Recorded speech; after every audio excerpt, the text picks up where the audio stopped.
মুখ্যমন্ত্ৰীৰ আত্মনিৰ্ভৰ অভিযান আপোনালোকে জানে যে ৰাজ্য চৰকাৰৰ বাজেটত আমি ঘোষণা কৰিছিলো যে 2 লাখ যুৱকক আমি আত্মসংস্থাপনৰ বাবে 2 লাখ টকাৰ আমি সহায় বা সাহায্য আমি দিম আৰু তাৰ মূল ধাৰণাটো হ'ব যে 1 লাখ ৰাজসাহায্য আৰু 1 লাখ টকাৰ ঋণ কিন্তু ঋণো খুব 5 বছৰত সৰু সৰু ইনষ্টলমেন্টত উইদাউট ইন্টাৰেষ্ট আমাক উভতাই দিব তাৰ মানে এটা মাহত খুব বেছি ক'ব গ'লে 4000 টকা ইনষ্টলমেন্ট হ'ব আৰু তাত কোনো সুদ নাথাকিব 2 লাখ টকালৈকে যোৱাৰ 2 লাখ যুৱকলৈকে যোৱাৰ আগতে আমি প্ৰাৰম্ভিকভাৱে 25000 যুৱকক এই সাহায্য আগবঢ়াইছিলো তেওঁলোকক প্ৰথমতে আমি যোৱা বছৰ 1 লাখ টকা আগবঢ়াইছিলো আৰু এই বছৰ আমি তেওঁলোকক 1 লাখ টকাৰ দ্বিতীয় কিস্তি প্ৰদান কৰিম সেপ্টেম্বৰ অক্টোবৰ মাহত কিন্তু তাৰ আগতে এই গোটেই ব্যৱস্থাটো যাতে যুৱক যুৱতী সকলে বিশেষকৈ একাংশ যুৱক যুৱতীয়ে যাতে মোবাইল আদি কিনাত খৰচ নকৰে আৰু তেওঁলোকক যাতে আমি সঁচাকৈ মেন্টৰিং কৰিব পাৰো ভাল কাম কৰাৰ কাৰণে সেই কাৰণে আমি গোটেই ৰাজ্যতে সিএম ফেলো আমি নিযুক্তি কৰিছিলো আৰু সিএম ফেলো সকলে এই ৰাজ সাহায্য পোৱা বা আত্মনিৰ্ভৰ অসমত লোন আৰু ৰাজ সাহায্য পোৱা যুৱকসকলৰ লগত কথা বতৰা পাতি থাকে ফলো আপ কৰে এই ব্যৱস্থাৰ কাৰণে এইবাৰ আমি ৰাজ্যখনত বহুতো সিএম ট্ৰিপল এ পোৱা যুৱক যুৱতীয়ে সিৰিয়াসলি কাম কাজ কৰা দেখা পাইছো ইনফেক্ট মই আজিও এখন সভাত এজন যুৱকক লগ পাই আহিছিলো তেওঁ মোক কৈছিলে যে সিএম ট্ৰিপল এৰ দ্বিতীয় ইনষ্টলমেন্টটো কেতিয়া দিব মই কলো বাবা তুমি তেতিয়া পাবা যেতিয়া এই 1 লাখ টকাৰ ভাল ব্যৱহাৰ হয়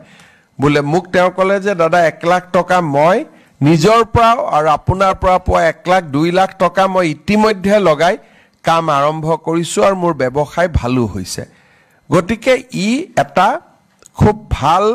এখন আঁচনিত পৰিণত হৈছে আৰু এতিয়া আমি বেংকসমূহৰ লগতো কথা পাতিছো যে এই 2 লাখ টকা সিট ক্যাপিটেল পোৱা যুৱক যুৱতী সকলক আমি কেনেকৈ তেওঁলোকক আগুৱাই লৈ গৈ প্ৰধানমন্ত্ৰী মুদ্ৰা আঁচনিৰ সৈতে জড়িত কৰিব পাৰো সেই প্ৰক্ৰিয়াটো চলি থাকুতে আমি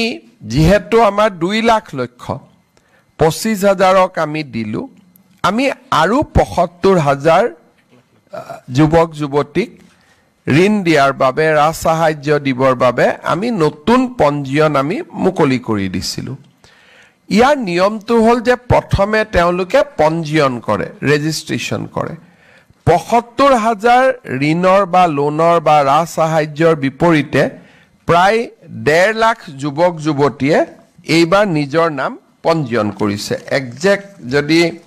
সংখ্যাটো আমি ক'ব যাও 1,62,000 যুৱকে এই আঁচনিখনত পঞ্জীয়ন কৰিছে আৰু এই পঞ্জীয়ন আমি 2024 চনৰ 18 অক্টোবৰৰ পৰা 18 নৱেম্বৰলৈকে লৈছিলো এতিয়া কথাটো হল যে এই 1,62,000 আবেদনকাৰীয়ে প্ৰথম পঞ্জীয়ন কৰিলে পঞ্জীয়নৰ পিছত কি কাম কৰিব তেওঁলোকৰ প্ৰজেক্ট কি এই গোটেই কথা জনাই তেওঁলোকে ৰেজিষ্ট্ৰেচন কৰিব লাগে আজি আমি এই ৰেজিষ্ট্ৰেচন পোৰ্টেলটো মুকলি কৰি দিছো আৰু ই এমাহৰ বাবে খোলা থাকিব এই এমাহৰ ভিতৰত 1,62,000 যুৱক যুৱতী যোনে পঞ্জীয়ন কৰিছিল তেওঁলোকে আবেদন কৰিব লাগিব আবেদনত অলপ ডিটেইলছ লাগিব আৰু আবেদন কৰাৰ পিছতে আমি তেওঁলোকৰ ইন্টাৰভিউ আৰম্ভ কৰিব পাৰিম 1,62,000ৰ ভিতৰত 75000 যুৱক যুৱতীক আমি নিৰ্বাচিত কৰিম তাৰ মানে 2:1 দুজনৰ বিপৰীতে এজনে ঋণ পাব আজি আমি পোৰ্টেলটো মুকলি কৰি দিলোঁ সকলোৱে ইতিমধ্যে পঞ্জীয়ন কৰিছে তেওঁলোকলৈকে আজি আমাৰ ইলেক্ট্ৰনিক্যালি মেছেজও আমি তেওঁলোকক পঠাই দিম গোটে 1,62,000 জনক যে পঞ্জীয়নৰ পোৰ্টেল মুকলি কৰা হ'ল পঞ্জীয়ন হ'ল এতিয়া এপ্লিকেশনৰ পোৰ্টেল মুকলি কৰা হ'ল তেওঁলোকে মোবাইলত মেছেজও পাব সংবাদ মাধ্যমৰ জৰিয়তেও গম পাব আৰু উদ্যোগ বিভাগে বিজ্ঞাপন আদিও দিব যাতে 1,62,000 যুৱকক আমি পঞ্জীয়নলৈকে আনিব পাৰো 25,000 75,000 এই দুইটা আঁচনি যদি আমি সফল কৰিব পাৰো আৰু টকা পইচাৰ যদি অপব্যয় হোৱাৰ বাতৰি নাহে তেতিয়ালে ভৱিষ্যতে আৰু 1 লাখ যুৱক যুৱতীৰ কাৰণে আমি ৰাস্তা খুলি থৈছো গতিকে এই আঁচনিখন সফল হোৱাটো অতিকে প্ৰয়োজনীয়